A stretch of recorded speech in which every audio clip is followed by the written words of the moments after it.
Hello dear students, welcome to success mantra foundation. आज हम देखेंगे काइनेमेटिक्स का बेसिक्स। एक एग्जांपल से समझते हैं। माना कि आप ट्रेन में बैठे हो और आपका दोस्त स्टेशन से आपको बाय बोलने आ रहा है और ट्रेन आगे की तरफ जा रही है, लेकिन आपके हिसाब से ट्रेन आगे की तरफ नहीं जा रहा है, आपका दोस्त ही पीछे की तरफ भाग रहा है। लेकिन आपके दोस्त के हिसाब से ट्रेन आगे की तरफ जा रही है। तो बेटा क्या दोनों गलत हैं? नहीं, यहाँ पर दोनों सही है। देखने का नजरिया अलग अलग है। इस देखने के नजरिए को ही हम कहते हैं फ्रेम ऑफ रेफरेंस। तो आओ आज इस टॉपिक को एक्सप्लोर करते हैं। काइनेमेटिक्स एक क्लासिकल मैकेनिक्स का एक ब्रांच है जो डिस्क्राइब करता है कि कोई भी पॉइंट, कोई भी मास, कोई भी बॉडी या कुछ भी मूव कैसे करता है without considering the force impacting on that. एक ऑब्जेक्ट को हम रेस्ट पे कह सकते हैं अगर उसका पोजीशन टाइम के साथ चेंज नहीं हो रहा है। जैसे यहाँ पे एक गेंद उछल रही है तो वो रेस्ट में नहीं है। जब वो गेंद धीरे धीरे धीरे धीरे उछलना बंद कर देगी तब वो रेस्ट में होगी। एक बार एक आलसी बच्चा घर में बैठा हुआ था। उसकी मम्मी कहती है, बेटा कुछ तो काम कर ले, कब तक निकम्मे की तरह बैठा रहेगा। लड़का फिजिक्स में बहुत इंटेलिजेंट था। उसने झट से सोचा मम्मी को कैसे बात में बहलाया जाए। उसने बोला, मम्मी तुम्हारे नजरिए से, तुम्हारे रेफरेंस से मैं तो रेस्ट पे हूँ, लेकिन मैं धरती के ऊपर बैठा हूँ और धरती सूरज के चारों तरफ घूम रही है। तो मैं तो बैठे बैठे बहुत ज्यादा किलोमीटर, हजारों किलोमीटर घूम चुका हूं, इसलिए अब मुझे आराम करने दो।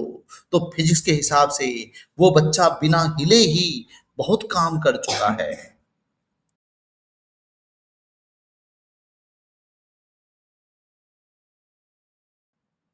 बेटा इस एग्जाम्पल में स्लीपिंग, स्टैंडिंग और स्टैचू ये एग्जाम्पल ऑफ रेस्ट है।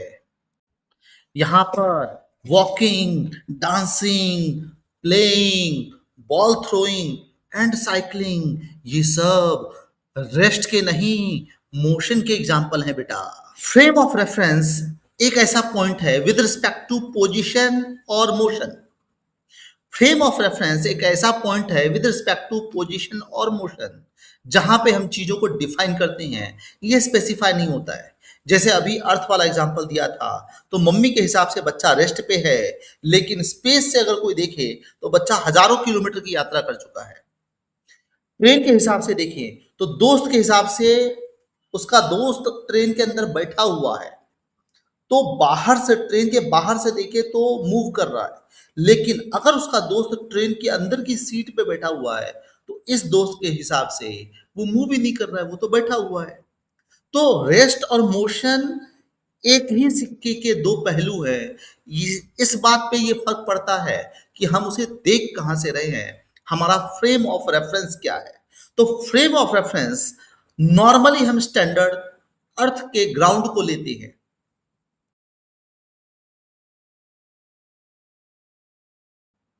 वन डायमेंशन मोशन वो मोशन है जहां पे पार्टिकल अपना पोजीशन सिर्फ स्ट्रेट लाइन में चेंज करता है with respect to frame of reference. For example, अगर आप यहाँ पे खड़े हो और आपके सामने से एक छुक छुक छुक छुक छुक छुक ट्रेन जा रही है एकदम सीधी लाइन में, तो ये तो वन डायमेंशन में हुआ। अगर आप यहाँ पे खड़े हो और आपके दोस्त ने गेंद को ऊपर की तरफ सीधा फेंका है, जो जरा सा भी इधर उधर नहीं हुआ है, सीधा ऊपर गया है और सीधा नीचे आया है, तो इस एग्जाम्पल को हम कहेंगे वन डायमेंशन मोशन एग्जाम्पल।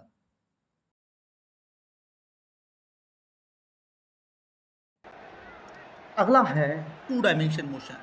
अगर particle with respect to plane अपना पोजीशन चेंज करता है, जैसे विराट कोहली ने सिक्स मारा हो, तो जैसे हम बात करें अर्थ गोल गोल घूम रही है, तो ये सब एग्जाम्पल किसका हुआ? प्रोजेक्टाइल मोशन या टू डायमेंशन मोशन।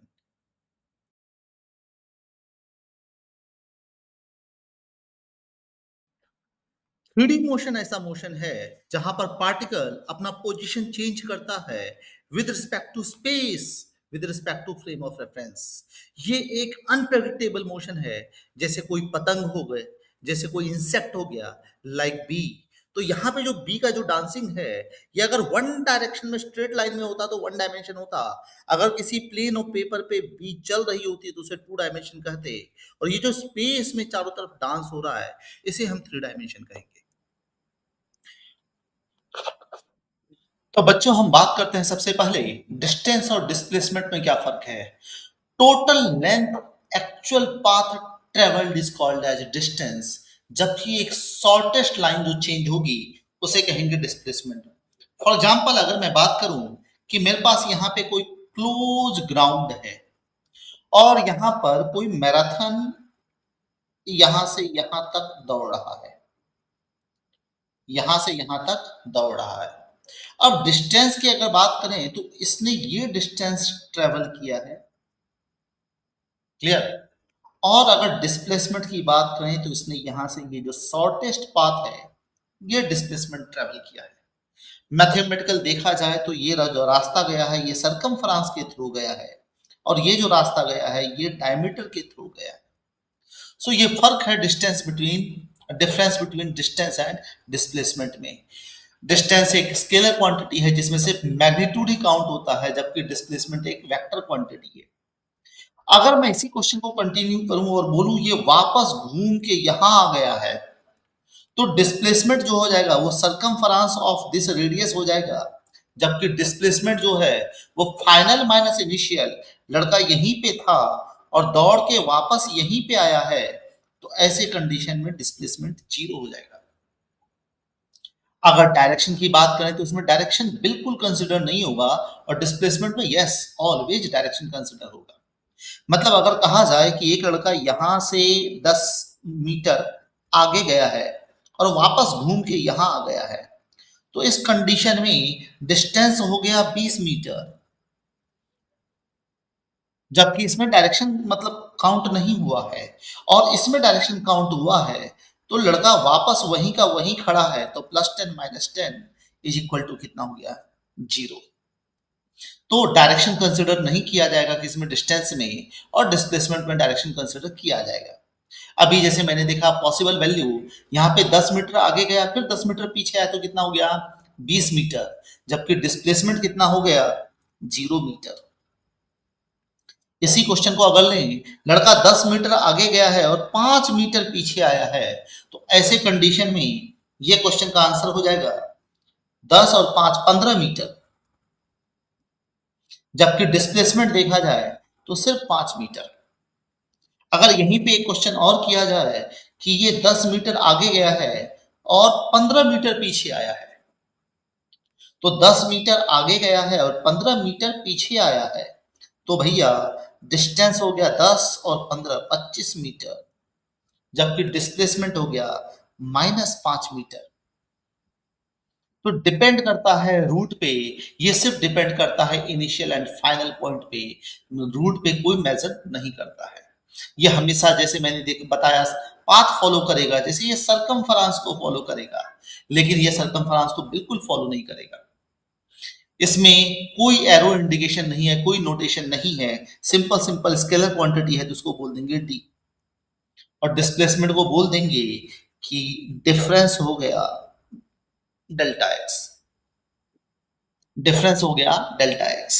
तो अगर हम इसे लेंगे तो ये वेक्टर क्वांटिटी है, ये हमेशा डेल्टा एक्स ऐसा लिखा जाएगा और ये हमेशा डेल्टा एक्स ऐसा लिखा जाएगा। मतलब इसमें डायरेक्शन नहीं है, इसमें डायरेक्शन है। तो ये बहुत ही इंपॉर्टेंट है, किसके लिए, स्पीड के लिए। बच्चों हमें पता है स्पीड का फॉर्मूला होता है डिस्टेंस अपॉन टाइम, जबकि डिस्प्लेसमेंट का फॉर्मूला होता है, सॉरी वेलोसिटी का फॉर्मूला होता है डिस्प्लेसमेंट अपॉन टाइम।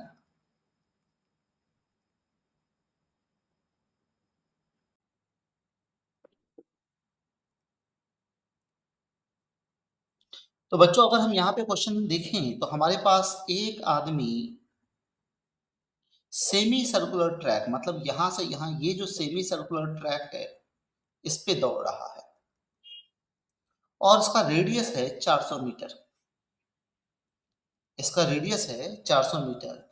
ये यहां से इसके दूसरे एंड तक पहुंचता है, तो मैग्नीट्यूड ऑफ डिस्प्लेसमेंट क्या होगा, तो हम जानते हैं डिस्प्लेसमेंट जो है वो लंबे रास्ते से नहीं जबकि शॉर्टेस्ट रास्ते से जाता है। तो शॉर्टेस्ट रास्ता यहाँ से यहाँ तक का तो डायमीटर होते हुए जाता है। तो यहाँ से यहाँ तक का डिस्टेंस है r, यहाँ से यहाँ तक का डिस्टेंस है r। तो नेट डिस्प्लेसमेंट जो हुआ वो डिस्प्लेसमेंट हुआ 2r, और 2 इंटू 400 इज इक्वल टू कितना आ जाएगा 800 मीटर। यही आंसर होगा। बच्चों यहाँ पर अगर हम क्वेश्चन देखते हैं तो यहाँ पर टाइम है हमारे पास 20 सेकेंड, और circular path of radius r, यहाँ पर एक सर्कुलर पाथ है उसका रेडियस कितना है r। Complete one revolution in 20 second, calculate distance and displacement in 1 minute 20 second. तो टोटल टाइम जो लिया है उसने वो लिया है 1 मिनट 20 सेकेंड। तो 1 मिनट में होगा 60 सेकेंड प्लस कितना होगा 20 सेकेंड, टोटल होगा 80 सेकेंड। अब अगर 80 सेकेंड की बात करते हैं, और ध्यान से सुनना, अगर एक सर्कल यहां से यहां लेने में कितना लिया 20 सेकेंड लिया, एक सर्कल यहां से यहां कितने में आया 20 सेकेंड में आया, तो 80 सेकेंड में वो कितने राउंड लगा देगा 4 सर्कल कंप्लीट कर देगा। मतलब अगर उसने यहां से स्टार्ट किया तो 4 सर्कल के बाद भी यहीं पे रहेगा। तो इसलिए इस क्वेश्चन में डिस्प्लेसमेंट हो जाएगा 0 और डिस्टेंस जो है 2 पाई आर। तो 4 टाइम्स इंटू 2 पाई आर, तो 4 times into 2 into 22/7 into R, और रेडियस नहीं दे रखा है तो पाई ही रहने देते हैं। तो ये आंसर आ जाएगा 8 पाई आर। आंसर आ जाएगा 8 पाई आर, जबकि डिस्प्लेसमेंट आ जाएगा 0। तो बच्चों यहां पर जो हम क्वेश्चन दिया हुआ है, एक particle circular path radius r move करता है और एक कंप्लीट रिवॉल्यूशन लगाता है 20 सेकेंड में।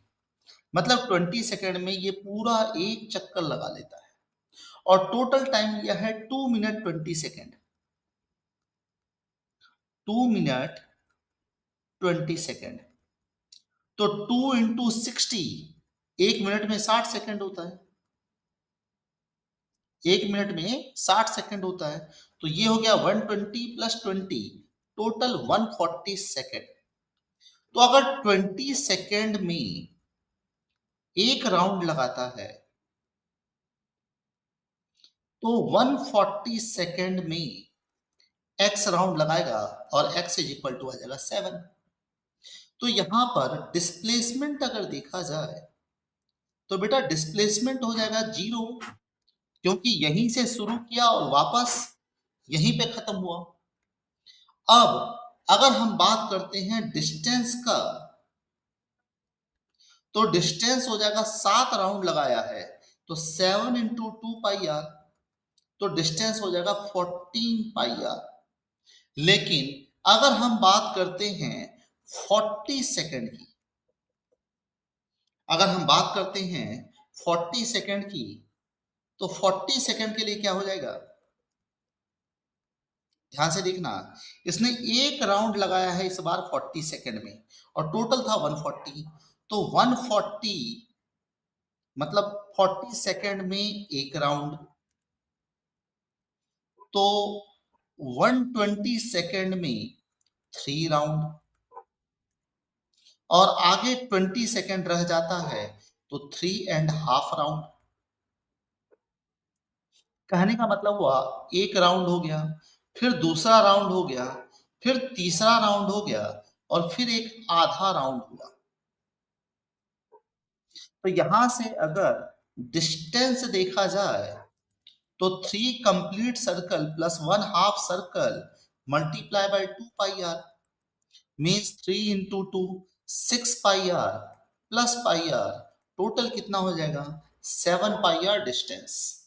लेकिन डिस्प्लेसमेंट की बात करें तो डिस्प्लेसमेंट तो शॉर्टेस्ट डिस्टेंस होता है, और शॉर्टेस्ट डिस्टेंस जो है वो तो डायमीटर के थ्रू जा रहा है ना, ये लंबा थोड़े जा रहा है, शॉर्टेस्ट डिस्टेंस तो यहां से जा रहा है। और ये सर्कल का मैथ का प्रॉपर्टी से डायमीटर हुआ, तो डायमीटर होता है 2r।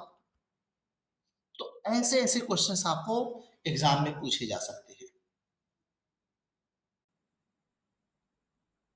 तो बच्चों अगर हम जानते हैं यहाँ पे क्या है, नॉर्थ है, यहाँ पे क्या है, ईस्ट है। अब हमारे पास एक इंसेक्ट है, वो यहां से स्टार्ट कर रहा है और वो जा रहा है पहले 40 मीटर ईस्ट की तरफ, फिर जा रहा है 30 मीटर नॉर्थ की तरफ, और फिर वहां से ऊपर की तरफ जा रहा है। तो मान लो अगर मैं ऊपर की तरफ ऐसा एक लाइन देगा, क्लियर, तो यहाँ पे एक्स एक्सिस, वाई एक्सिस और ऊपर की तरफ जेड एक्सिस है। तो यहाँ पे हम कह सकते हैं resultant is equal to under root X square plus Y square plus Z square होगा। Means under root 40 square plus 30 square plus 120 square होगा। अंडर रूट 1600 प्लस 900 प्लस 14400 होगा। 0 0 0 0 0 0 4596 6915 491 11246।